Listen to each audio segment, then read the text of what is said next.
Okay, let's be ready. We have the final panel.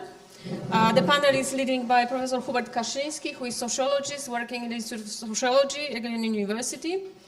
And the domain of his interest is social welfare, social workers, social worker organizations.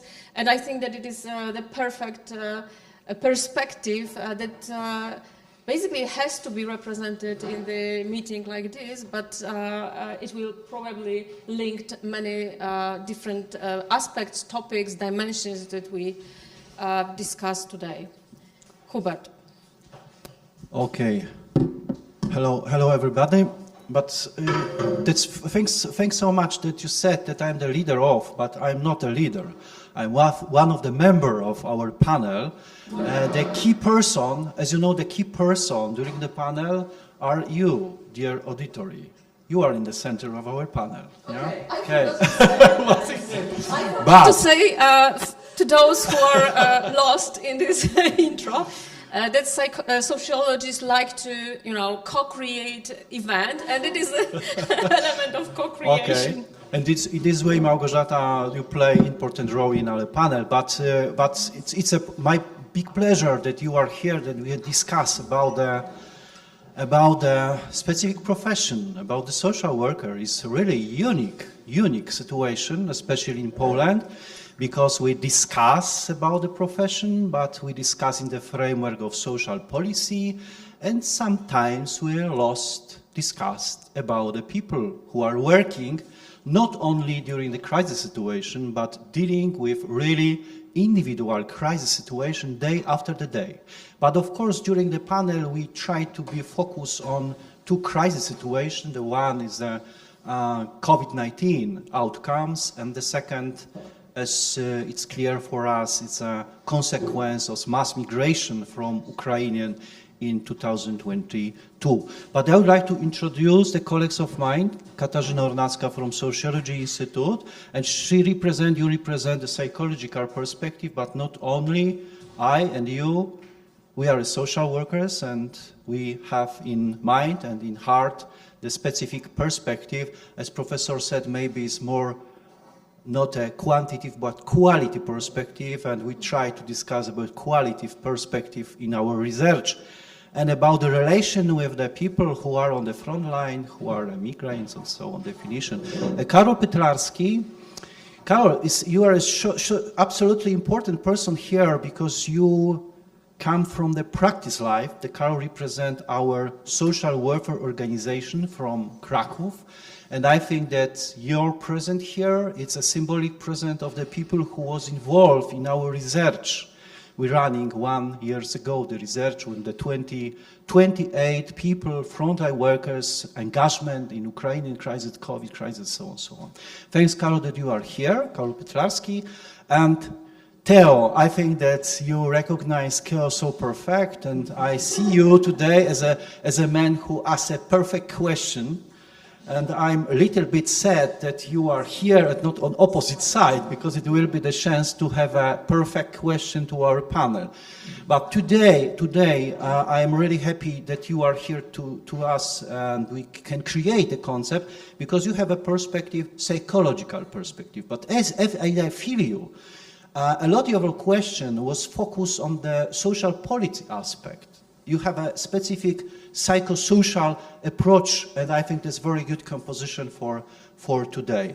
Okay, we are together, and I think that we take individual about 20 minutes for our discussion in our small group. Of course, we have a detailed structure, but after the rest of the time will be for you, for our common discussion, for question, maybe for reflection, recommendation, for what? Okay, for what? The first picture, only one sentence, because if I am thinking about the concept of our conference, of course on the front is empowering. Yeah, empowering concept, for me, it's rather the umbrella, and it's hard to say what is a correct definition about empowerment, for instance. And everybody uses empowering people, empowering social workers and so on, and users, clients. But next is, in the center is how to build a preparedness policy strategy. For us is a methodology how to build a resilient organization that inside of our discussion, the center of our discussion will be concept of specific approach to the readiness, preparedness policy as a method to build more resilient organization. In this way, we are rather in the center. For us, it's not so important to discuss about the individual resilience, not about maybe a larger concept about state of resilience, but inside this organization and specific organization is a social welfare organization employed as social workers, another helping profession, and we try to discuss about the social welfare organization as a part of the public sector. It's very important. It's not the NGO, it's not the first sector, but we think about the public, about the local community, larger about the state responsibility in a crisis. From the beginning, in the focus of our interest was discuss how to protect social workers, how to protect employees active on the front line working during the crisis of COVID and mass migration from Ukraine. How protect the people in the situation in Poland, not only that we have a problem with people who are ready to come on work. We have a lack work position. We have to think about our social professional capital. It was the first our question of the research. That's okay for the framework? And the detailed information about the structure, Catherine present briefly recommendation from our research and maybe a few sentences about the concept. It will be the Catherine part of. And the next, short comments Barteo to our recommendation from the research. And next, Carol, your perspective for social welfare as a added users, as we use the name, as in the name of the social worker. And the next, we try to little bit discuss your opinion, your recommendation. And the next will be the time open for you. Good? It's a structure? Perfect. Fantastic. Catherine? Yeah, it will be for you. Would you like to, can I help you? Yes, maybe you could help me. Okay, so first of all, thank you very much for inviting me here, and Hubert, thanks for introducing me. And as you said, I'd like to present very briefly the main findings from the research we conducted. As a start, I'd like to say that our study was done on a micro scale. It was quite small, not comparing with the study presented by Chris, but still very valuable. As I said, the research was conducted as a component of the Social Welfare Institution's Trauma-Informed Approach project, and it was done in collaboration with the Municipal Social Welfare Center in Kraków and the Regional Center for Social Policy in Kraków. Our study focused on the, as Hubert mentioned, on the preparedness policy. And first of all, it was focused on the perspective of the workers, of the employees of social welfare organizations in Kraków during the humanitarian crisis caused by COVID and Russian aggression against Ukraine. And in our research and through the prism of the preparedness policy, we first of all, we'd like to understand how the policy is perceived by social welfare organizations, of course, through the organizations, I mean by people, how it is implemented, and to what extent the current form of the preparedness policy, if any existed then, protects frontline workers.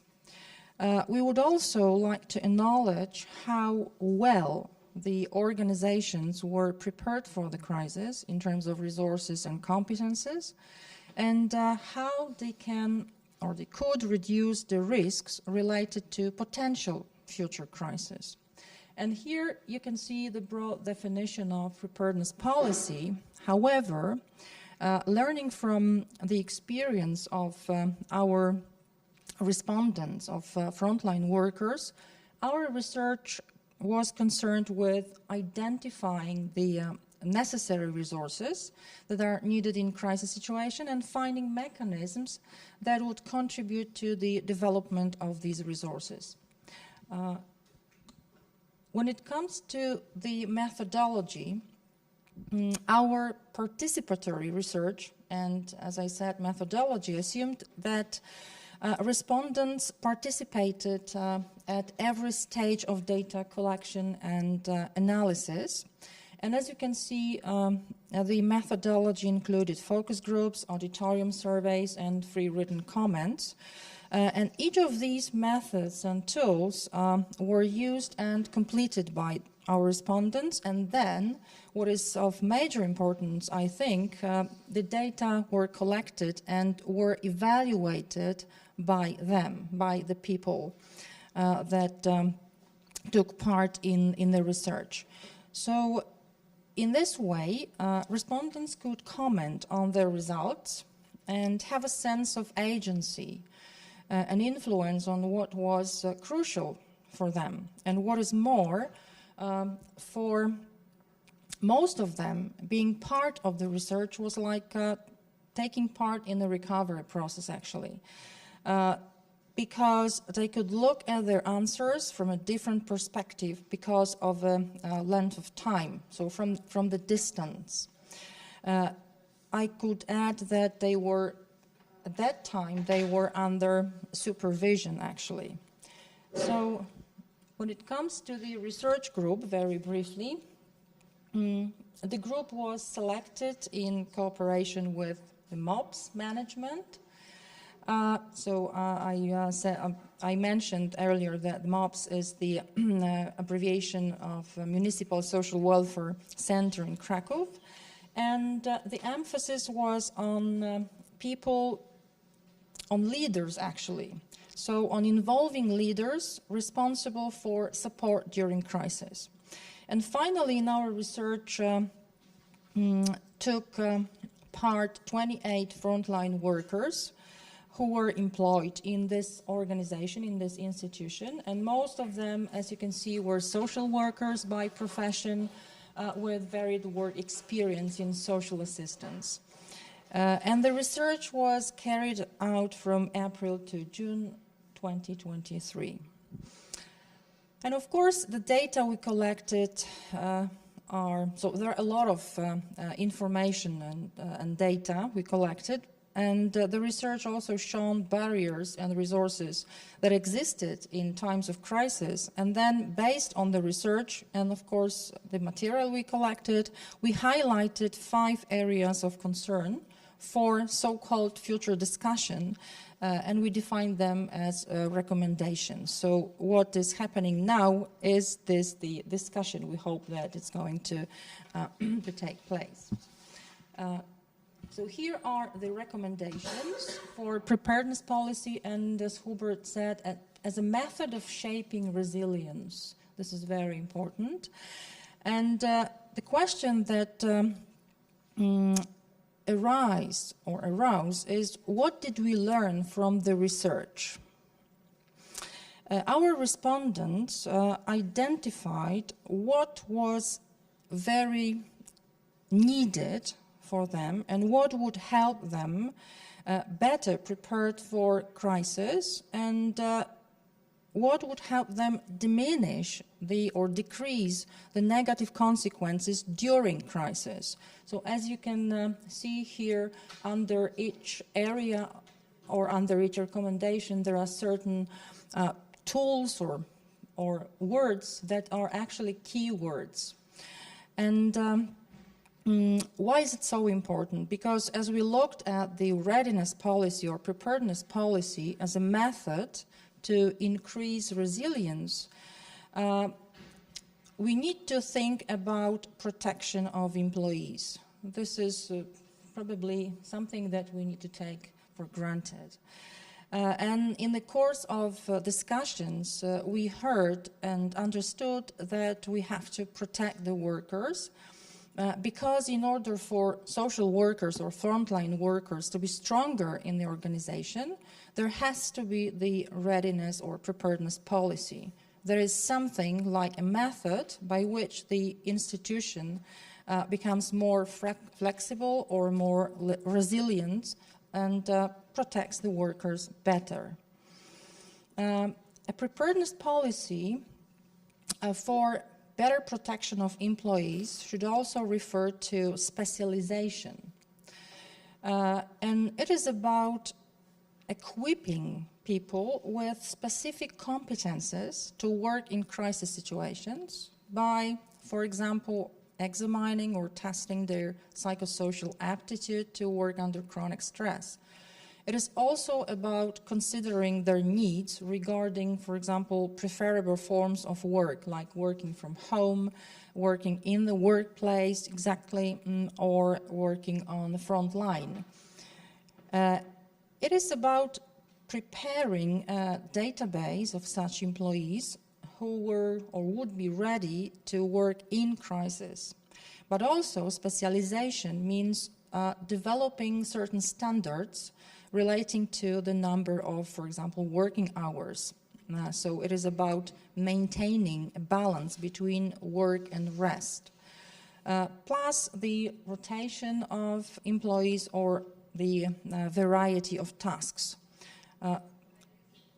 Regarding the organization of work, the preparedness policy concerns the development of certain procedures.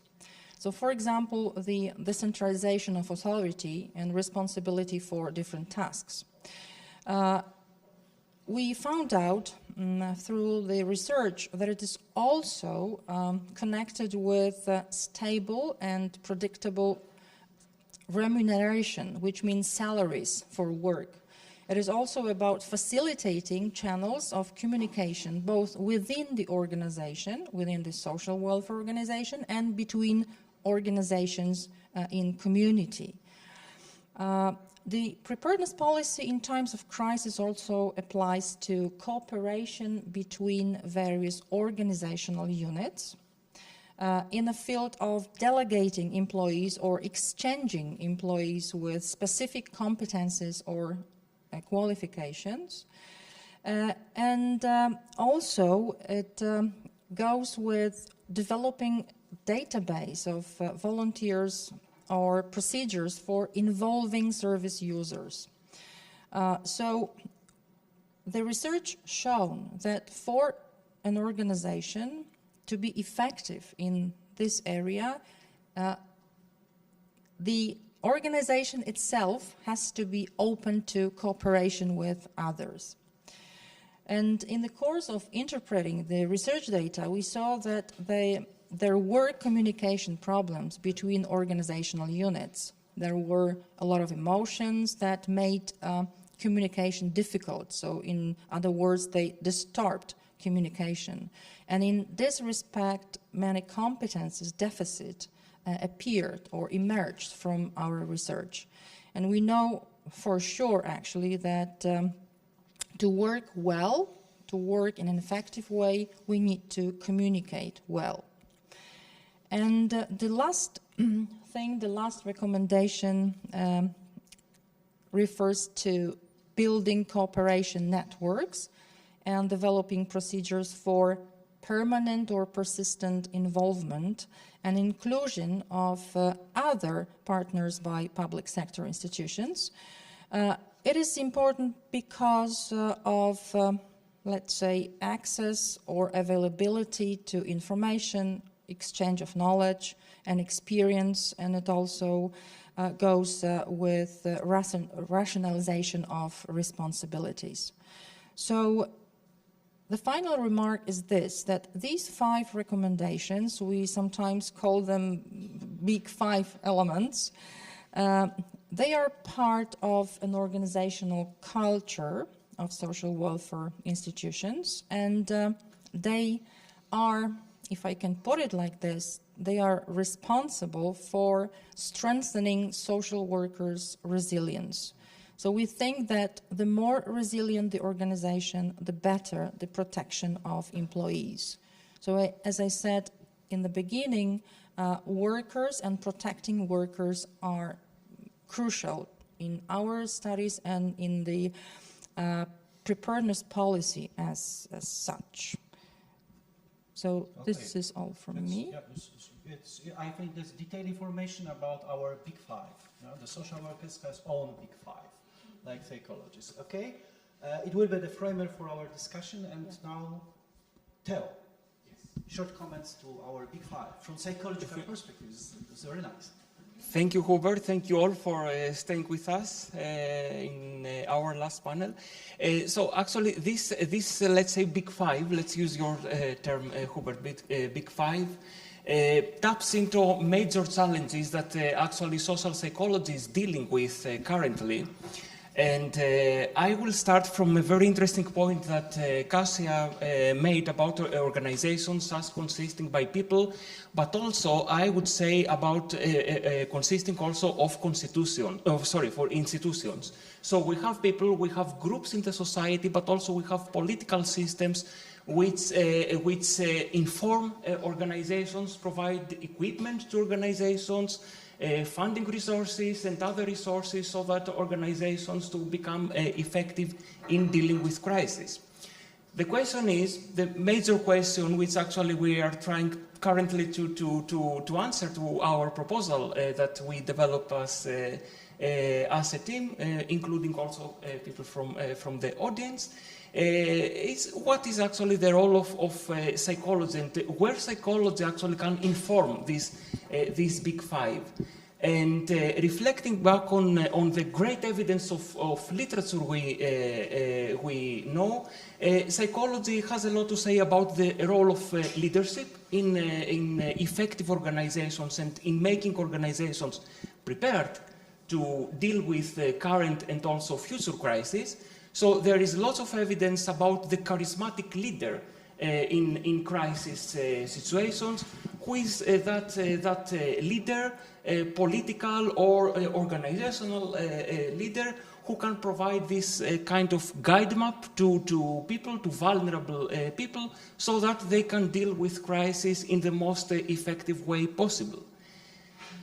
At the same time, there is a major challenge during crisis, and here let me just talk a little bit, because I don't like to speak only about my research, about the misinformation challenges.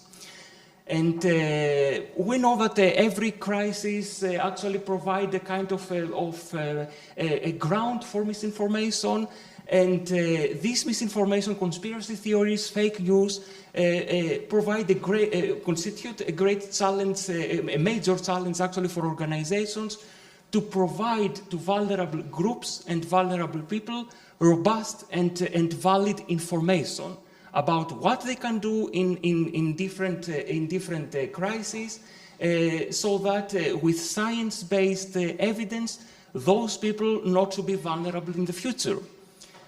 To this end, we have extended the current research on trust, interpersonal and institutional trust during crisis, and we have used the term of epistemic trust in our proposal, focusing on this precise science-based information that social workers and service providers should, let me use the verb, equip to people, so that they have a science-based tool not to be vulnerable to every misinformation, every fake news that circulate around about how to deal with crisis.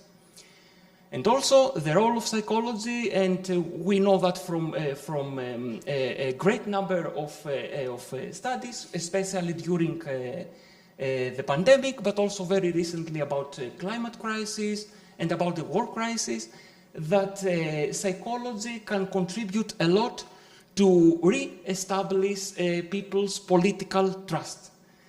Because during crisis contexts and situations, organizations and service providers have also to deal with people's, especially vulnerable people's, distrust to science, to political system, to societies in general. So social workers have actually to act as those mediators between the vulnerable groups on the one hand and the political institutions on the other hand.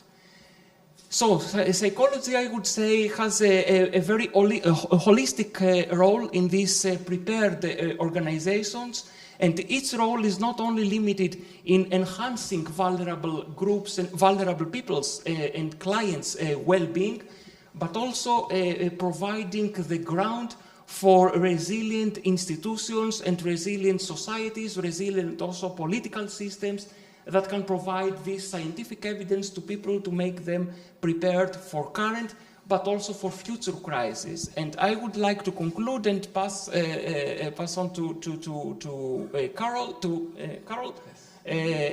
about the need to consider the role of temporality in preparedness of organizations. And by temporality, I mean the future perspective. That we need to equip, to prepare organizations to deal with future crises and develop these transferable skills from current crises to deal also with future crises. And to this end, psychology has a lot to provide. This is from the psychological point of view, just very briefly. I hope so. So it's so perfect, but does it mean for you, dear Carol, that you have to collect the money for the psychological support, not only for the user, but for our organization? As we need an added income. But serious thanks, because we are looking for the 4 points. It's a problem of communication, and you use the term we adapted from psychological approach as epistemic trust communication. I think it's very important, especially during the crisis, but especially important during the conflict between a lot of stage of organization inside and outside. And one of the elements here in Krakow was very important to problematic discussion between the city council and the government represent in our region. And of course, first a lot, dear Theo, for your comments. And okay, do you agree with us? But from the practice perspective, dear Carlo. Thank you very much. Thank you for the invitation. I will have a chance to share some remarks, some insights from the user's point of view. It will be my own observations, but also the ideas I got from the conversations, from the observations, talking with the people who are on the front line. I'm a social worker, but during those 2 crises, pandemic and refugee crisis, I was more behind the scenes in the office, only from time to time involved on the front line when it was needed. So what is from my perspective, what was important during the crisis and probably will be important in the future is that workers, social workers and other workers in the institutions, municipal institutions, it is very important for them to feel secure. It is very important for them to be appreciated, to be respected, and then that they have the time to rest. Everything which is building self-confidence in the area of the skills, sense of influence on other people's lives, and also the awareness of the significance of the important role they have in the times of crisis is also very important for them. What I heard that they said that to cope with the crisis, to give solid support to the clients, so social workers and other workers, they must have a feeling that somebody else is somehow taking care of them too. It is also very hard to be prepared for something what you are facing for the first time. So it is good to have somebody next to you who is more experienced, who already was coping with similar situations. Pandemic and refugee crisis where the fare crisis, let's say here in Krakow, like big crisis like this, and like also for the management of the city and for our institutions. It was something like this. It was the first time. Before we were only coping with like inside problems, internal problems. It was something bigger. So the other thing is that we need clear assignment of tasks, of roles, so that everybody knows what they are supposed to do at the time, to avoid role conflict, ethical conflict, and lack of clarity of role. This is also very important. Social workers need to feel that their supervisors, directors, or mayors are on their side, that they are together, side by side, striving for the same goal. It is somehow connected what you said, that should be a leader, like somebody who has this charisma. It can be director or deputy mayor, who is like, you see that he is involved, he is in front, like in the top of the management, but he is like with you. He is not somewhere over there like on the top and doesn't have a contact with you. He is like standing with you, sometimes helping in the line with you. This is also very important. Social workers also, they must know that their excessive engagement will be properly valued in the financial but also non-financial way. So words like thank you, we need you, you are helpful, you are doing good, from director or other stakeholder can be very significant, especially during those difficult times. Sometimes we think that this is not so very important, it's only money, or I don't know, something else, but those words or even shaking your hands, you are doing good, is very important for the workers. Also, the designated time for inline manager supervision, external supervision arranged by the organization, or structured peer group support, it must be offered proactively to the workers, rather than social workers having to ask for it. And then you have this risk that they will be feeling stigmatized for doing so. So this is also very important. Social workers sometimes are afraid to say, I need to talk, or I don't know, I need some help, or I need to just to discuss something, because they will think that maybe their supervisor will laugh at them or say, oh, you should do this. You are specialist, you are professional, you are getting paid for this. No, sometimes we need it, that the supervisor or director will come to you and say, everything's okay? Do you need some help? What's going on? Yeah, so this is also very important. Organization leaders, they also must be looking for the way to help social workers with chronic stress, rather than placing an expectation on individual social workers to recover sufficiently to resume work in the same challenging conditions. And also, what is very important is cooperation. Seeing the cooperation between municipal units, what we saw during those crises, it is very encouraging. It gives us the sense of solidarity. So joint training with colleagues from other disciplines may help to foster mutual respect and understanding. These are the main ideas what I wanted to share with you. If you have some questions, please ask. Thank you very much. Yeah, excellent. Thanks. Good. During your presentation, I saw the face, behavior communication from Professor Chris.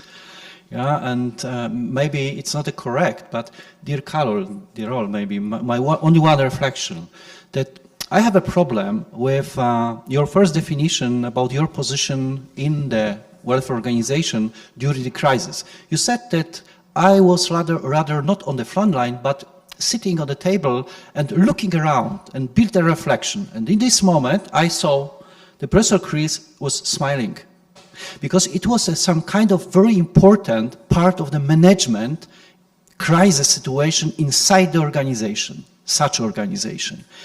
And the problem is that it is one part of a continuum, dear Karol, yeah? That you are with the distance, and it is absolutely important for management in the organization. But the second element of a continuum is that directors was really involved in the front, and they show the face without the director status. They do the work together with social workers. And really, in the research, was very important that you value this kind of the work. But sometimes I think that maybe it's a conflict, but maybe we feel where is a balance between full engagement and keep a distance. Yeah? And I think that you have a perfect observation because you have had a specific position outside of the front line. I don't know. It's my reflection. And 1 minute, maybe Chris. No, Chris, but so sorry. Once again, Theo, maybe have any comments to Karol presentation? Yes, I think social workers are actually in need of finding in every crisis a new identity for themselves, their role and their organization. And sometimes the challenges they encounter, I think it is a kind of an effort to define their role in every new crisis that poses new challenges.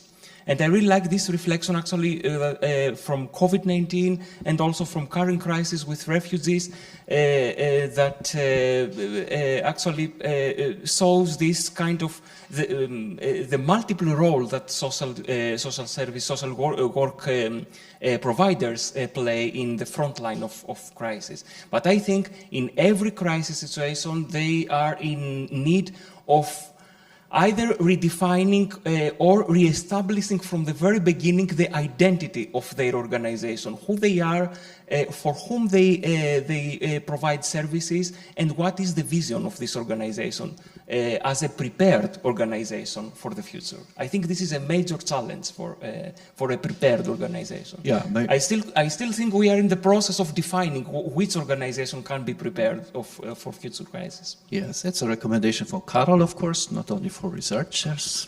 Kasia, can you have any comments too? No? Okay. And now I think that we can open our discussion, and Theo, can you manage the discussion with auditory, or would you like to edit something more? No, I don't know if we want to sum up with the perspectives and then we can open the discussion. Yeah, okay. Yeah. Yes. So actually with these last two slides for this symposium, we would like to emphasize on the psychological perspective of our approach to prepared organizations, emphasizing at least from my perspective on the role of resilience and trust, because trust has been a major challenge during crisis, COVID-19, and then other crises as well. So the contribution of this concept of resilience that is very prominent in the title also of the conference, the contribution of this concept of resilience has to do with ensuring healthy relationships between people. Therefore, this resilient systems, resilient organizations, resilient societies foster interpersonal trust. Also, resilience contributes to people's trust to institutions and to political systems, so that people can trust science and can trust political systems, or feel that they are included in society and are represented by politicians, so that in future crises they are not vulnerable. And also this resilience, according to very recent evidence from a number of preliminary studies I have conducted, resilience and the perceptions of resilience, perceptions of peoples about the resilience of their country increases their political engagement, their participation in politics, and also decreases people's vulnerability to misinformation and conspiracy beliefs.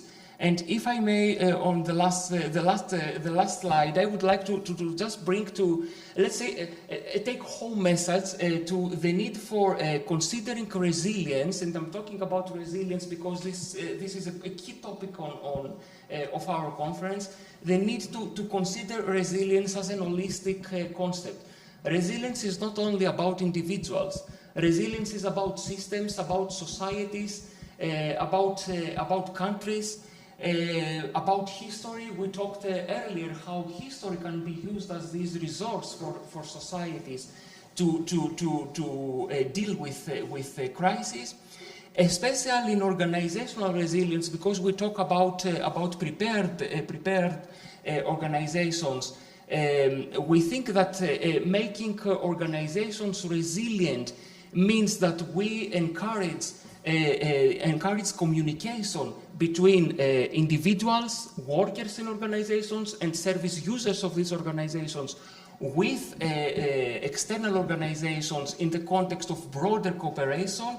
Hubert, Carol, and Kasia summarized earlier the recommendations, one of which was the mapping out of which organizations we can collaborate with so that we can have a very holistic approach of dealing with resilience and provide solutions to vulnerable people. And also, let me close this, my perspective actually with the need for a bioecological approach to resilience. Resilience is not a unique concept, it's not a concept that has to do with individuals only. And we know from sociology very prominent bioecological approaches. Sociologists maybe are more familiar with this approach, a multi-level approach which brings together individuals, communities, systems, external systems, political systems, culture, and history. It brings them together in order to provide an as much holistic approach as possible to what we mean by resilience. And I would like to just emphasize on this last point of bioecology of resilience as one of the take-home messages from the psychological perspective in this conference. So I don't know if Carol or Kasia... So it's okay. Theo, thanks. It's full of energy. I try to build the structure, hold the time to define Big Five, and the next Theo show me another perspective. But bioecology concept of resilience. In my perspective, from my perspective, we come back to the first lecture from today to Professor Manos about the reaction of the body for the crisis situation, and I think that. It's for the social welfare organization one of the important perspective. But now, Theo, be responsibility for our common discussion. Okay, I can help you, of course. If you have any comments, comments is better to the question, because really people would like to be involved. Not only they put a question, but make a possibility to self-creation. Okay, feel free anyway. Please. I'll try to co-create something. Thank you so much, first of all, to all of you for the insights that you brought to the table. If we can go to the slide with the Big Five, it's a kind of I'm a bit puzzled, but I also have a suggestion. So the reason why the Big Five is also quite successful because it uses one word for each of the five things, and maybe you also want to think of shortening the acronyms of the titles. But then I wanted to ask about the methodology, because I'm a bit puzzled as to why some of the features come under specific items. So, for example, listening to your description, I don't really understand why the employee protection system comes under specialization of employees and it doesn't come under point 1, which is the protection of employees, and why the training focus on humanitarian disasters doesn't come under number 2, which is the specialization of employees, while the salary regulations, for example, don't come under the protection of employees and so on. So what's the methodology and how you decide where each sub-item sits in, and whether you can have a more kind of rational organization of the very useful and I think important insights that you bring from your work. Kasia, would you like to take the answer? No? Okay, it's okay. Really brief, really open, and I think we spent a lot of the time with our members of the research. And of course, it's a quality of research, as you know. Yes. And we put from the grounded concept to build I think the coherence of the meaning and try to build a common definition with the people. Yeah? And I think that the grow up from the interaction between the researcher part, members part, and we discuss what will be the best composition for our big five. And of course, we can discuss and we can come back to the detail if every kind of element is put in the right way. But for today, for actual our knowledge, it's a right good concept. But of course, we can open discussion one more time. And I think that if we think that the people that we can create the policy of preparednesses and the policy have to base on the individual skills, individual experience, I think it's the same during the research. It's not the last composition of our outcome. I think this proposition for common future discussion. Yeah. Sorry, it was not a. Maybe, I feel in this way. Okay? It's absolutely fine. But when you go to an organization, you say, look, I have these big files that I need to share with you to make it more resilient. They also need to understand that, why these things sit under particular headings. That's all I'm saying, to make it more rational. It's not about the individual items, but it's about the organization. So how do you build a network of the items in your proposals? I have a simple question to your complex question, because if I don't know the research, and also I wasn't involved in the research group, but looking at this big five, I see that the first one is about mental health. So basically it is about emotional aspects, it's about emotional support, mental health support, that's soft way of supporting employees. The second one is about skills. It's about training. It's about preparing for taking different roles. Third one is about how the organization is organized. So basically there are different procedures that have levels of dependency, and that's organizational level. Then you have the resources that you cannot always rely on, but you know that there are plenty of people that you can pretty easily can have on board under certain conditions. And the last point is about sustainable network resources. So for me, that's pretty clear. It's just that we're completing the training But focused on humanitarian the discussion. Discussion about the structure. Discussion about the structure is the one side. The structure is clear, but of course the composition of the few elements and the way, methodological way, maybe it's not a clear. Yeah, something is under the table. Someone would tell.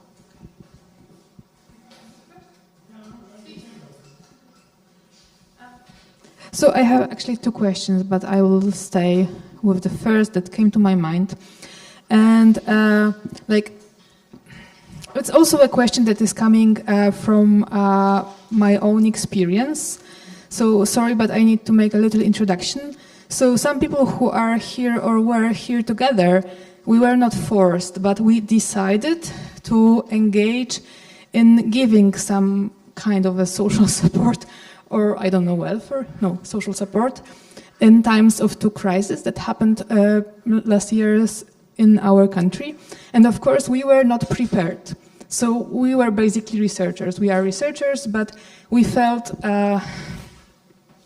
strong enough and privileged enough to step in and start to be practitioners. But we didn't know how to do that. We had we were not prepared, okay? So, of course, we were very anxious how to do this stuff because we were sure that there were some special skills, some professional skills that we do not have. But we tried to do it, and what appeared to us after we started to do that is that it does not require, it's our perspective, and the question will come after that. So it does not require really any specialized skills, just 2 skills, let's say, ability to talk and an ability to regulate our own heart rate. So it's a metaphor, of course. So like some kind of ability to self-regulate own emotions, and also high communication skills, and also power. So let's say calories. So yeah, like power or energy. But of course, this is like a naive perspective. So it was our perspective. We tried once or twice. And I am really curious, and this is a question to you because you are professionals. What are the skills, the professional skills that we should obtain to be prepared for later? So what are the professional skills, not the naive attitude that anyone could have? I think that, Carol, this is a question especially for you about the skill. It depends what your role will be in the process, you know, of the helping. I don't know if you can define the role, because I don't know if you are like an official, for example, responsible for the process of receiving the money from the state. You must know all of the on that level. If you are like a doctor, you must be a doctor. If you are I don't know. I should be more precise in that. I mean, some kind of psychological support and management of psychological support, and let's say psychological support, but also some kind of social support. So organizing people, looking what people need, this kind of stuff. I mean the soft things, not organization of money or I don't know medical support. So I think the most important is that you must be experienced in organizing something like this. You must know the network, for example, of the organization in the area. You must know the people also, where to call or whom cooperate with. For example, we had a strong cooperation with the business, and it was basing on the like personal level. I mean, the people who knew somebody, they were just calling, and in the few hours we had an aid from the businessman or something like this. So you cannot learn this. You must have these resources. You must have these telephone numbers in your mobile, and then you can organize a help, like a big help, which is not possible in a regular. Like if you must obey all of the laws and all of the like procurements or something like this, you cannot do this. But if you have this on the not official level, you can do this. But yeah, so and the social workers, the most important skills I think for them is that they understand what is the most important at the moment for somebody who needs the help. You must, and this mostly you know this from the experience. Like if you are working with the homeless people, you know that like giving them money is not the best way to do this, to help them. And if you are working with the foster families, you know this because you know this from the experience. If you are doing this for the first time, sometimes maybe you will think that you know, but you cannot know this without experience. So these are my thoughts. Like for a moment, I don't know. Network. I don't think that's one part, and I try to answer you from another side. Okay, briefly. Yes, it's possible. I have my definition. What the competence is in the center. A specific awareness, individual awareness that we, as the social workers, a lot of time suffered from helper syndrome. And that means that we have experienced in own private life that experience about the harm, the experience about suffer. It's a paradox because the helper syndrome is a really danger for our society, professional society. And a lot of the time, the local politician, the national politician unuse our helper syndrome as a specific experience from the past. And I know not only, of course, from my theoretical perspective, but it's one of my reflection for discussion with the people who was active with the Ukrainian and during the mass migration. Yeah, is another part of possibility answer. It's a very complicated, the paradox. Okay, the next. Thank you very much. I'm wondering if all the big factors are equally big. In other words, can you put them in some hierarchy, like Maslow's pyramid? I would say number 1 is the most important, and then number 2, number 3, number 4, and number 5 seems to me it's like sort of like that high level of self-fulfillment of your organization. So do you see them as equally important, or you believe there are actually ranked order here, the way you presented them?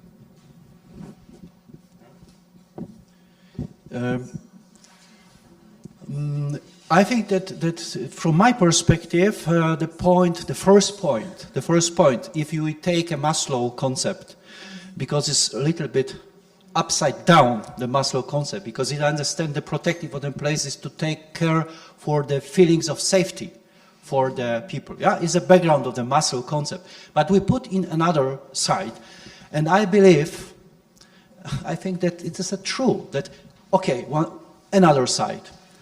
Our groups, the focus groups, the ended recommendation, the ended conclusion for the focus was, we are institution. Institution doesn't exist without the person, without the professionalist. And De Carlos said, this is the way that someone from politician stage have to say to us, thanks a lot. Because a lot of social workers in Poland, the income, the salary income is for 70% medium to the minimum salary in the country. And of course it's a catastrophic situation, but they need to feel dignity. They need to be in the center of the institution. And I think that we start in a very good concept. And we have to discuss with the directors. It's clear, I think, in social welfare in Krakow, that try to say not only thanks for your work, but we feel obligated to organize a supervision support for you without waiting for your question, for your request. Carlos said very important aspect that sometimes I feel shame because I ended a university level and a study in social work, and I'm obligated to be at the front line with the helper syndrome. Yeah, that's right. But of course, we should to build a preparedness policy. It's impossible to do the work in the crisis without supervision. Our experience from the Krakow was that during the visit, our supervisor from Israel and meet the people and ask, okay, have you any kind of supervision during your working with Ukrainians? What kind of supervision? We have no time. It was problem on unused the professionalism inside institution. And what is important, that the 19% of the active social workers were women. Women. It's another concept that we, without the problem, without the stress, said, okay, go on the front, do the work, because it's something of the genetic code of the woman, that you have to be careful another, the children from Ukraine, and I don't know. It was an unused process. And I think that we have to reflect it. So sorry, yeah, it's another question. Tell me, okay.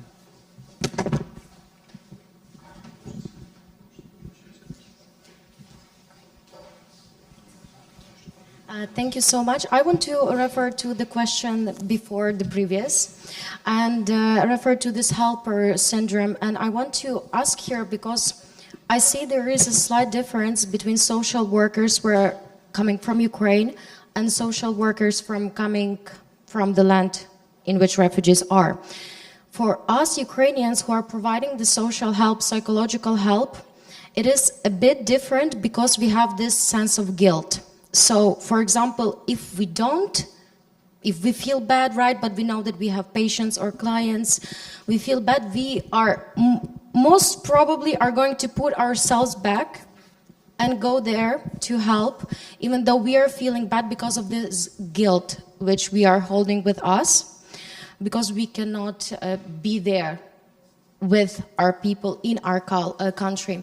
So I have the question here related to this guilt syndrome which we are gathering from the work which we are doing and how we can cope with that.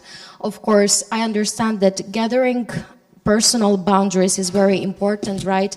And also the support from the higher authority who are managing us, but it's not really helping in the practice when you have people who are coming and you have to provide help, even though you are feeling burnout. And I will tell you that so many specialists are feeling burnout for so long time already, not having the possibility to, to feel better because we have to do our work as people are coming and coming. So this guilt syndrome, how we can overcome this?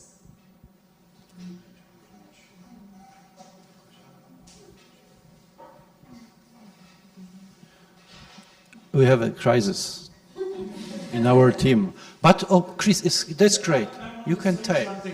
You can help us, the support. Okay, I'm going to rescue you, right?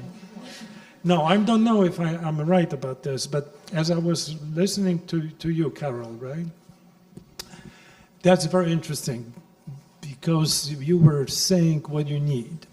But you didn't say anything, or I missed it, so, forgive me if I'm wrong. Or most likely you have this embedded in your comments. But you didn't say anything about social workers being together, helping each other. And I think that guilt issue that you're talking about should not be resolved, at least from the beginning, from the top. That should be among you. Because you, first of all, need to validate your feelings. And if you feel guilt, most likely your friend or your coworker is also feeling guilt.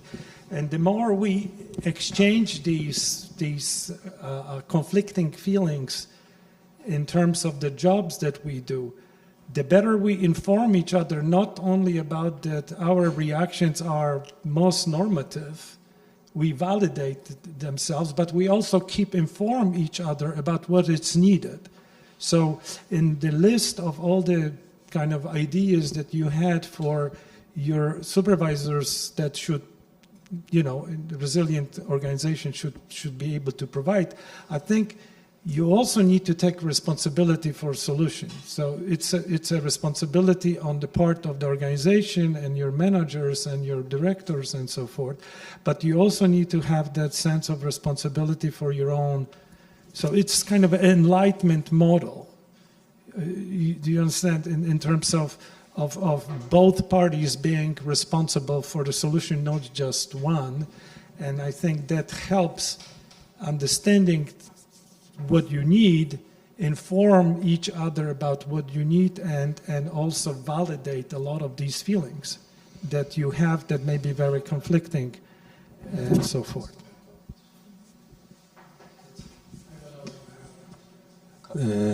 Few words, maybe. Just few words, maybe. So this is very interesting point of view, but what I must say is this is very hard for the people to be really open, to really say what they feel at the moment, maybe that this is hard for them at the moment, that they cannot do this. It's really hard to do this, what you said, that like to receive this support from the group of the social workers you work with, you must have a good relationship with them. You must trust them. You cannot say, because we experience, probably all of them experience that on the personal or professional level, that if you open to somebody, they can use it against you. So this is the problem. To be open, you must have a trust. You must have a group, like you must know the people, and this it can come during time. You can. It's not like that. If you just come to the group and you will be open, you will say about all of your feels like that you are guilty or something. This is very hard. So this is just my comment. Like, yeah, but yeah. No, I understand. I would say that you need to build that sense prior to the crisis.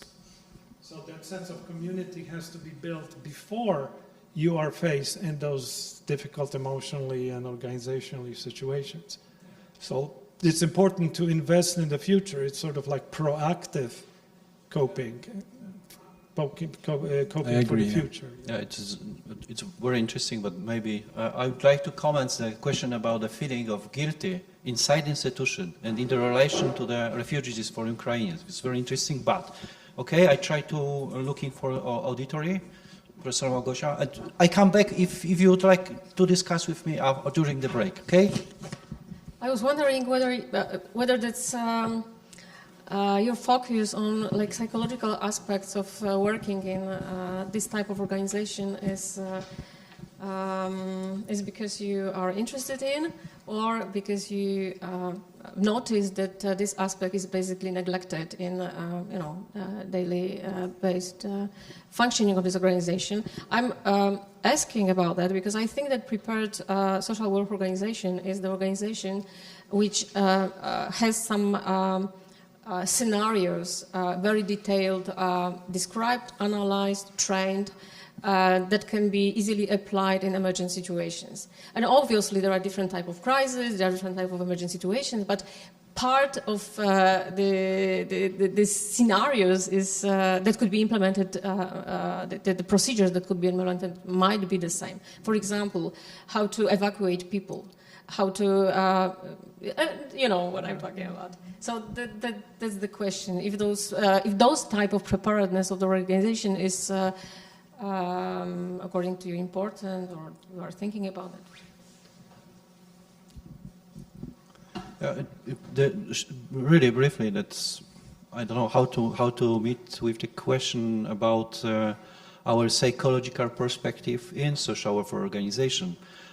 Maybe it's too simply, but I think that a lot of the people, maybe 90% of the people who'd like to take a study in social work fields try to discuss, or to think, or to dream about working with others in individual way and meet with the emotional aspect, with behaviors, try to build, as we know, clinical social work perspective.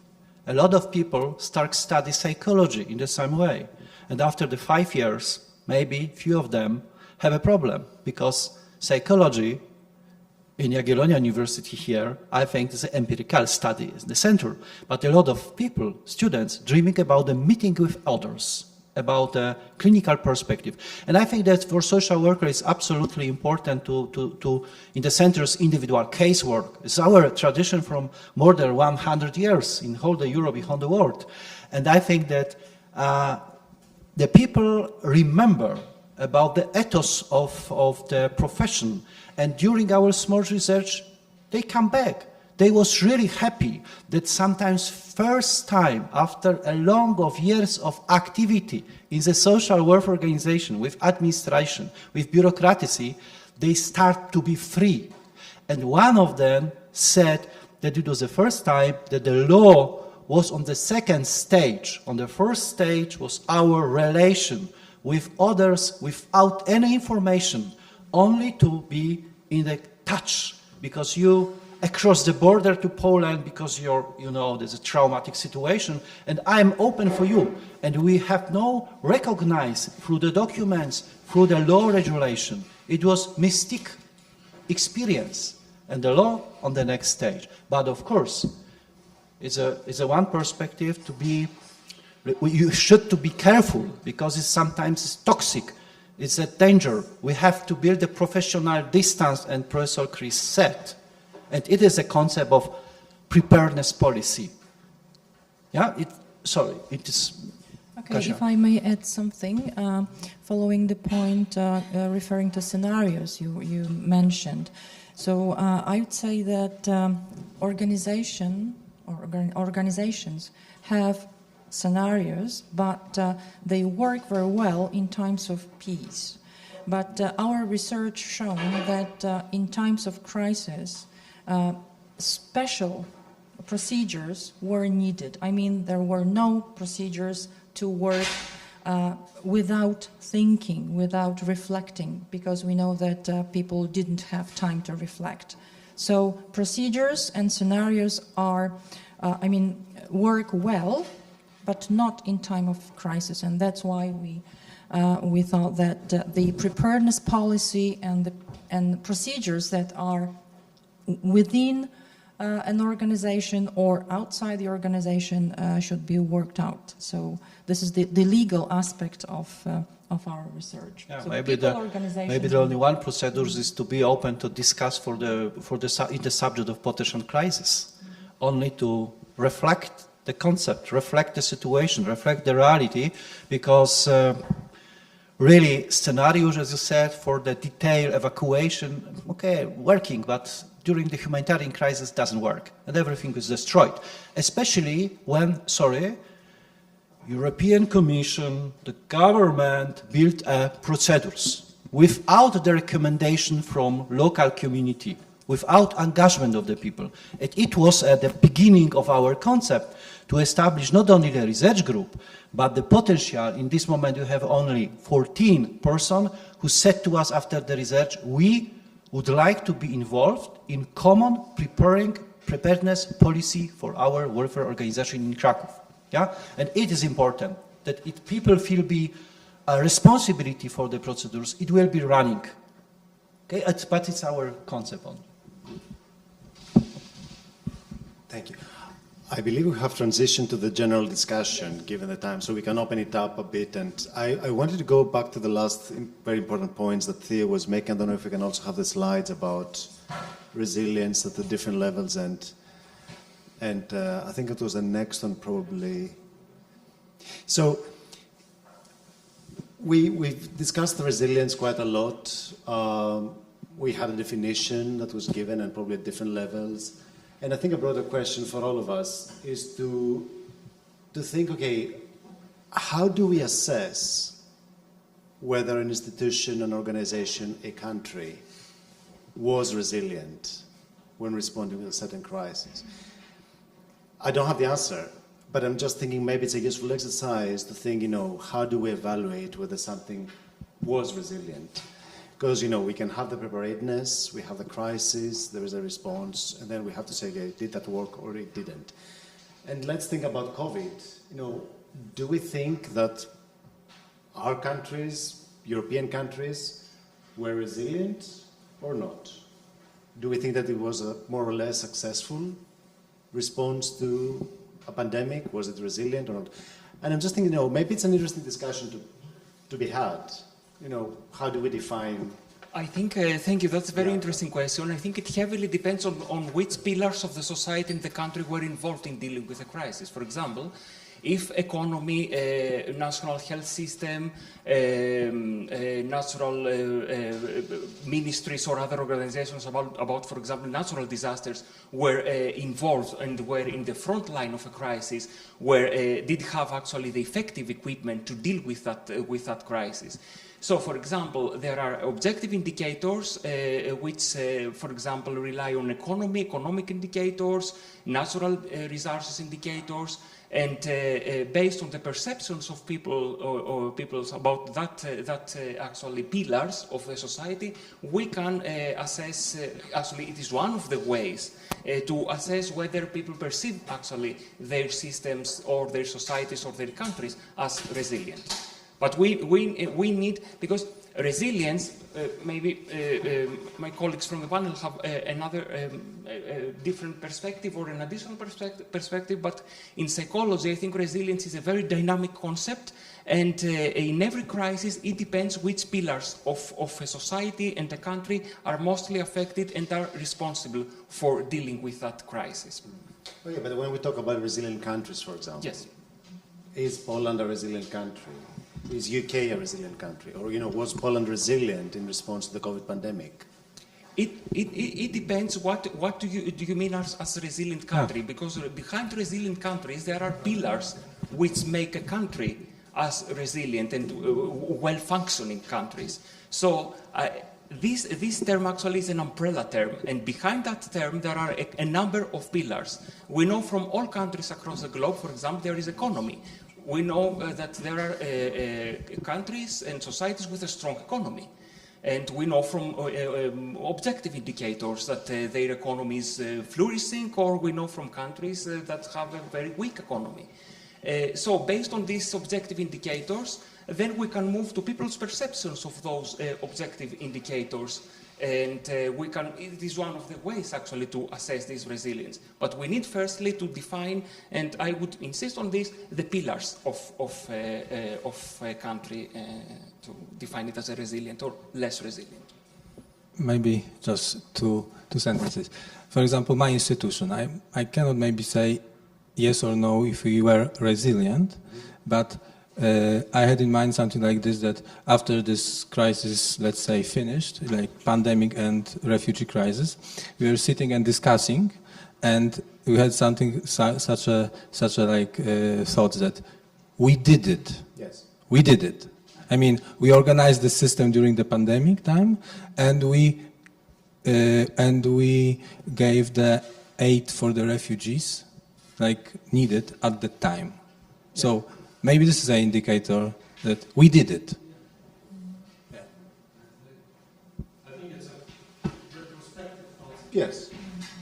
And I think resilience is the idea, at least that's how I think of it, is the idea of functioning reasonably well in situation of crisis. I mean, that does not mean that there will be no problems. People are resilient in spite of the fact that they have PTSD or depression, but they can function with these symptoms. The same goes for the country.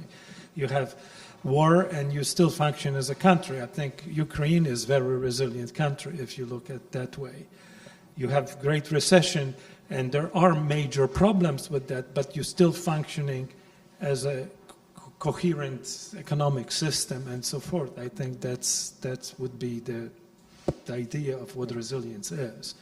Being able to cope with the crisis, not necessarily being resistant, which is another way of looking at it, not having symptoms, not having problems. No, I don't really believe that resistance is that of an interesting concept. I think resilience means bouncing back, functioning as best as you can at the level of some, some trouble, pathology. Yeah. If you can survive that, then I think that's resilience. So I agree, it's the idea, yeah, we did it. So maybe we can only see it afterward. I probably agree, and I was thinking also because you mentioned COVID and trust. And my thinking today now, when I was thinking about it, is probably most countries that I can think of showed resilience in the COVID pandemic. And the trust was at quite high level across most of the countries. I mean, most citizens actually trusted the institutions that were there to deliver what had to be delivered in terms of protecting the population. That there was a high capital of trust. But thinking in a processual way about resilience, I would say that we have like capacity. So we can say that the institutions or society is resilient if have resources, have capacity to do something. And the other thing is ability to use these resources. So we can have resources and you can have no idea how to use it in order to achieve the goal to deal with certain problems or something like that. And about the resources, what we saw that during the peaceful time, during regular times, you sometimes don't understand what resources you have. Like, for example, social workers, they say we have so much work, we don't have time for anything. But during the crisis, then you see that they have more resources and that we can use it. And it's like that we are resourceful, like full of resources, which you cannot understand, you cannot see without the crisis. This is something funny, but it's like this. Yeah, but also understand that the part of preparing organization for the next crisis is to learn from this, from such experience, and to reassess what you have, how you can use it. Yeah, it was the concept of the focus group with the people, make a definition of the lack resources, existing resources for future crises. Yeah, and I think that if I am thinking about my definition, okay, individual, briefly, it is of course from the first part of our meeting when you said about not the concept individual, but in opposite the concept of society resilient, but the aspect of the relation, interconnection concept of the resilience. And I think that it is a briefly understanding of the context of defined, optimal, useful resources. It's a resilience. If we do the work with definition, what we have, what we need, what is the network of the resources ready to use. Yeah, and I think that maybe it's a question about the operationalization of the resilience concept. Yeah, but maybe it's not the resilient, but hardness. For me, it's open to thinking, not resilient. It's really be flexible. No, we have to be hardness. Yeah, but I think that it's another concept. Yeah, I have a question because I've been thinking about this for a while. Because you just said also, Manos, that a lot of countries in the COVID pandemic were resilient. And I don't think I would agree with that. Because I think we should, I don't know if this is correct, so feel free to correct me if I'm wrong. We should distinguish resilient and resilient countries, resilient organizations, versus feigning or faking resilience, meaning, for example, the U.S. and the hospital system, they had a lot of traveling nurses, which are super, super expensive, but they seemed to make the system kind of work because suddenly when there was a outbreak in a certain like state or something, lots of traveling nurses would just go there and suddenly try to make the situation better, which seemed to make like it was making the situation better. But look, going back to the Big Five, we know that it was not taking into consideration, for example, the pay rates, because traveling nurses get like 2 times or 3 times sometimes the amount that normal nurses get. And the normal nurses did not feel that that was a good like situation for them. So, and is this resilience, or is this like feigning or faking this resilience? And there's a lot of like of these situations, and we talked about resources, allocating resources. There are countries that seem to be resilient, but are they really, or are they just like throwing, money and just hoping something will stick? So that's what I would like to say. I just quickly say, if it's faking, it's good. The same thing as with post-traumatic growth. I don't believe in it, but because people believe in it, they feel better. And it's an effort justification kind of thing, and people who believe they have those growth experiences are actually doing better. It's the same way as is optimism. It doesn't mean that it will happen, you believe in it. So I think part of resilience may be faking it. Obviously, this has this slippery slope, right? Because if you fake too much, it's like illusions. In psychology, especially, social clinical psychology, we believe that illusions about self-greatness, about control, about invulnerabilities are very healthy. And actually, the paragon of health is believing that you're better than others and that only good things will happen to you. Obviously, they're not realistically grounded, but these beliefs are important to maintain that sense of yes, we can. That's why I think you added very interesting spin to the idea of resilience. Faking resilience is actually possibly also resilient. Just to, can I just respond? Because I think you raised an important issue, which did happen and will happen and will continue to happen, because on the one hand you can have resilient societies, organizations, institutions, but at the end of the day, there are politicians and policymakers who take wrong decisions, despite the resilience built into the system.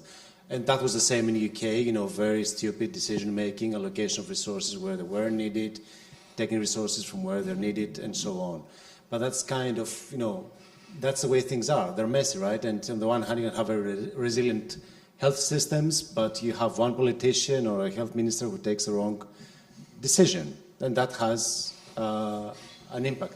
But by and large, I think that societies were resilient. If I were to describe to you in 2018, this is what's going to happen, and we're going to lock down everybody for 3 months, you would probably tell me that, societies will not cope with that. There are going to be, I don't know, wars or riots every day, but that didn't happen.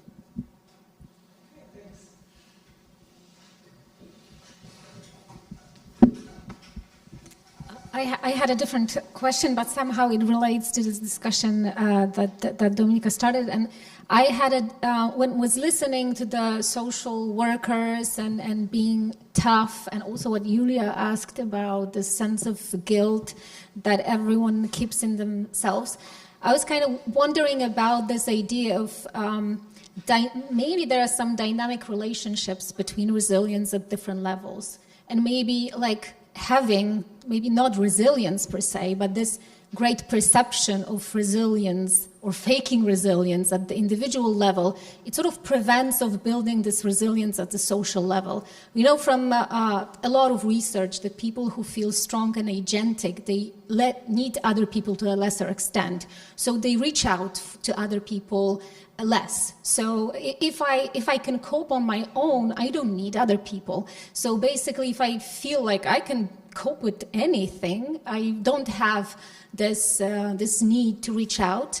And maybe in natural disasters, because they shatter this idea, I can cope with this, it just strips us of this sense of agency. Therefore, the social relations and reaching to others is the only thing we got to survive. So in that sense, maybe it does not prevent the social bonding. But then when I was listening to social workers, it's kind of a lonely perspective, like you feel you have to do it, and also in terms like you are here in Poland, like you don't even probably have the right to feel burnout because you are better off here, right?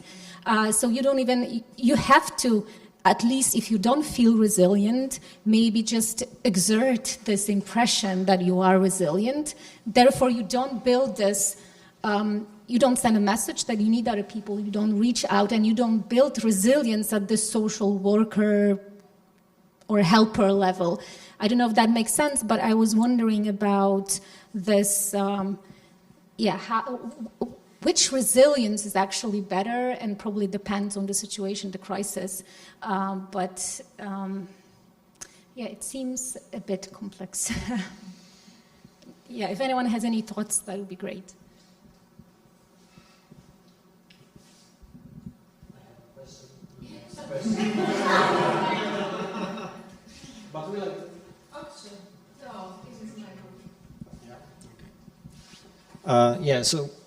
My feeling was that related to the definition of the resilience, that we are talking about two aspects, also what you mentioned. And one is the adaptability or personal, like a personal skill, and the other is the external support. And these two, they go independently. And the question is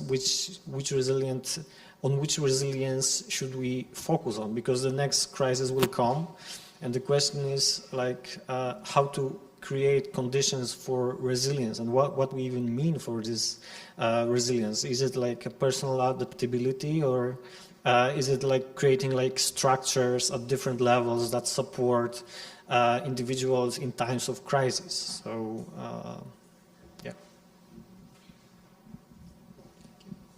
I have a brief comment, if I may.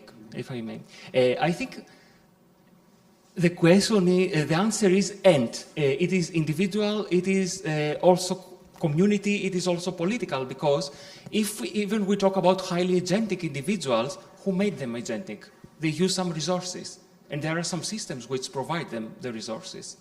So there might be a political system or a country or anything beyond those agentic individuals, which provides individuals those capacities, transferability skills, equipment, resources to cope with a crisis maybe better than others, if I may use the term better.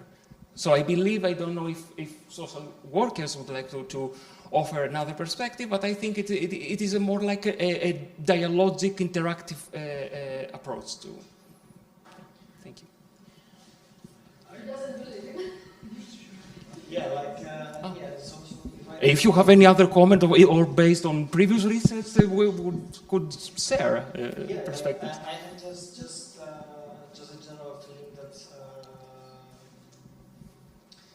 it is because we only can evaluate it post hoc, right? Whether when it already happened, and we already have this standpoint perspective that this what survived, that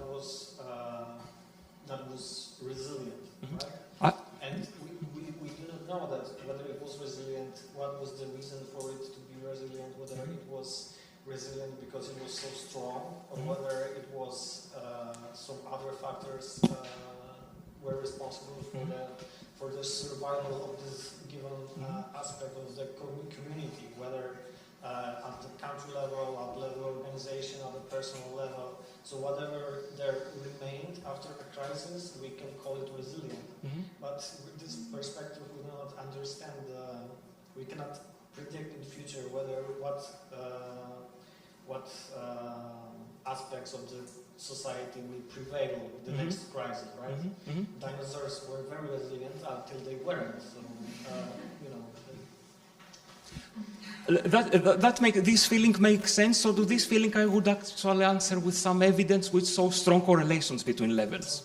So there is empirical evidence which suggests that individual, community, and country-level resilience are strongly correlated. Theo, only one sentence. In the morning, Professor Piotr Kłodkowski said, if I understand well, political as a manifesting of power need in opposite to citizen care. And I think there's a problem with discussion about the resilient on the politician, the state level, because we address to the politician and they don't care about the citizen. It was the first sentence from Kłodkowski lecture from today. It's very important, and we focus on the macro level, and it is a secret. And I remember our first concept of project to Horizon, the last edition, and of course we integrated the perspective on the philosophy of state, and we try to discuss a philosophy of state from the law perspective, and today is absent one of the colleagues from the Department of the Law from Jagiellonian University, and I think that it's a secret. How to organize resilient society, how to rebuild the trust between you and me and our president, for instance. I don't trust them, really. It's an absolutely crazy conflict concept, and I don't feel support. And in this way, we start from the individual organizational level, from the local community. But we are open for your question. I have no answer.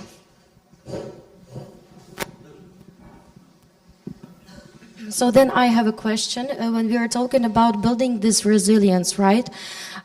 So we can build it individually and we can start, for example, from schools. When we are talking about families, right, there are not so many families who are also aware of what is resilience, but we have professionals at schools, we have psychologists in schools who are not, who shouldn't work only for individual approach with the kid, but also can provide lectures where they teach kids how to be resilient, right? And so if we have this kind of classes which make us more aware and more conscious about what is happening around and how we can help ourselves, because what is happening is chaos, right? And sometimes in chaos it's hard to find ourselves. But maybe if we start from the small things like education for kids, and then they're growing, right, changing with opinions, maybe it would work. And another question which I have here about Ukrainians as a resilient country, right? So I have another question here. Isn't it coping mechanisms like flight or fight. So some of us ran away, some of us went to fight. So is it really a resilience or is it trauma response?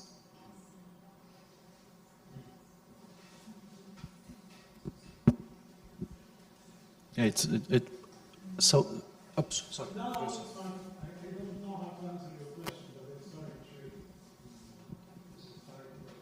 The second is But I just want to say one thing. When you were talking about, Piotr, you were talking about the idea that resilience is a post-hoc concept, because it is, I think. So maybe a better term about what we are talking about here is preparedness. Because preparedness is something that can you predict from to the future, right? So I think when we're talking about the readiness, preparedness, and resilience is the outcome of that. And I'm sure there is a degrees of it. So, let's not think of resilience as a trait, as a or set of traits that prepare you to. It's the idea of being prepared and ready. The best way of managing life circumstances of any kind is to have scripts for what to do when they happen. Just because you were talking about kids at school, I mean, the idea of a fire alarm is exactly what you need to do. So when we want resilient individuals or resilient communities or resilient societies, we have to do fire alarms. You have to do the same thing as you're on the plane and they tell you, make sure that you see if the nearest exit is behind you. Don't ignore this information, but just look at it. So I think the idea of being resilient as a post-hoc phenomenon is really based and easier to predict if we will be creating scripts for coping with certain events. I think we already have scripts for next epidemics, I do hope. We do have, scripts for eventual other things that could be happening as we learn from the experience of Ukraine, for example, right now. I am sure people are developing scripts. And I think that's probably what we should be investing, not into traits, characteristics of human beings, or even organizations, but basically practice. And I think, if I may... From your research, I think that in your research was a definition of what kind of society is really resilient. Yes, it was in a bit different approach. I wanted to just follow up with, this is why I talked earlier in your presentation about the need to develop transferability skills. And probably these transferability skills are developed through creating scripts of how in one crisis societies are better prepared for a future crisis with common or different characteristics. Is there a question? I had something, but it was like less constructive than what was just said by Chris, so I don't know if I should step in. Okay. Yeah, thank you. Oh, thank you. So what I wanted to say, it's just a little bit of reflection on the resilience, because we were talking about the definition of resilience, and actually some people, including me, are a bit critical towards the concept of resilience, because when we look into the very original meaning of the concept of resilience, it means that something is flexible enough that when we push it, it comes back to its original shape. So basically, of course, we can use it as a metaphor for what we expect from our societies, communities, and from us as individuals psychologically. It would mean that after any kind of crisis, we come back to the same quality of life that we were with originally. And like in the field where I try to work, it's the field of the climate change. Preparedness means also, and adaptation means also that we accept that the quality of life will decrease. And it's coming back to me when listening to this discussion that maybe we should also discuss, is survival is enough, or what do we expect after the crisis? Because probably it will not be possible that we always come back to the same quality of life, or I don't know, economic best economic situation. And I think it is something difficult to imagine, especially for countries like Poland. So we are like the high-income country for a short time. And so it's stressful for us to imagine that the quality of life will rather decrease than increase longer. So it was just a comment without a question, to be honest.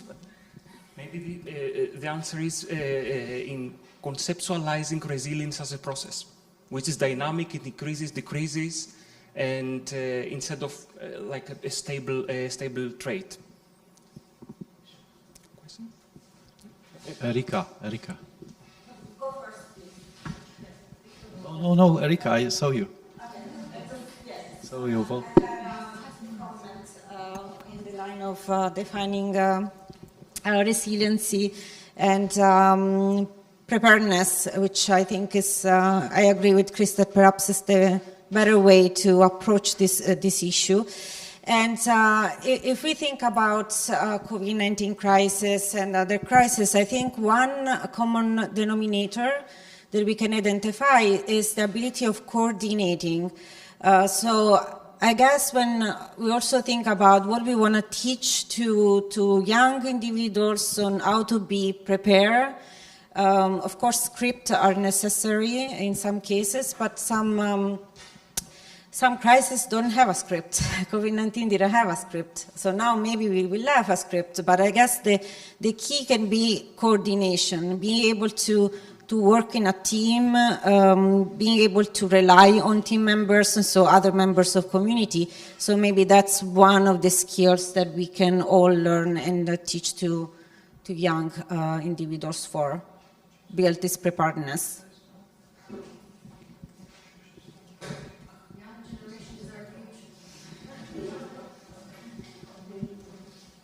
I'm not sure, but Julia, you wanted to come? No? Okay, guys. Final word? No, it's not. It's on the no. Because actually that's almost the end, and at 6 we need to just leave the room and leave the cups and everything. I would like to thanks a lot. That was great that your session was at the end, because you see that was very nice introduction to the just kind of summarizing of our meeting. Thank you a lot. As I said, we will try to prepare some recording from the most interesting part of the meeting. I have one reflection, but basically the whole idea was that after the organizing last year a meeting for 800 participants, we in our group said we are done. We never conferences again, and it was Theo's idea actually to just convince us that organizing this meeting is worth doing. And not only mine, it was the core team's. Yeah, well, I remember, because I struggled a lot with those idea to organize the meeting, and I was against, and finally I said, okay, go on. And now I think that it was a very important meeting, not only for summing up our activities in the lab, but also to meet some of you who are not a member of the lab. And also because I think that the next step probably will be to organizing some smaller and more dedicated to narrow issues or the smaller topics, webinars even, or maybe seminars just to discuss, because I see that you have a lot of questions, ideas, comments, maybe some suggestions how we can approach as researchers, but also as professionals. And I think that these two perspectives very nicely were combined today. I see the synergy coming from having these two perspectives, at least two. I have no idea if there are maybe many others as well, but these two are important for sure. Now, all we deserve refreshments, so I invite all of you downstairs. There is some I wouldn't call it dinner, but some food, and we have some wine, so we can just share and reflect what we've heard and what we discussed here over food and wine. Thank you so much. And yeah, I'm basically looking forward to meet you again soon. Thank you. Thank you.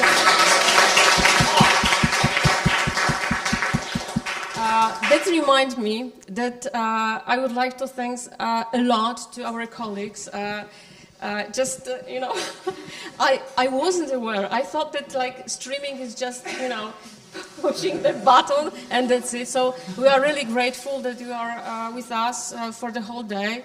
We really appreciate that. I have no idea how much I should pay for this service, but really we are really grateful.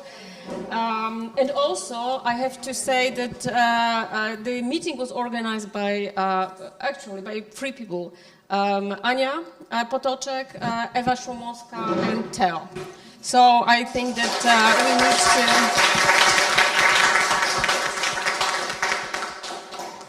to... Okay, thank you. The meeting is over.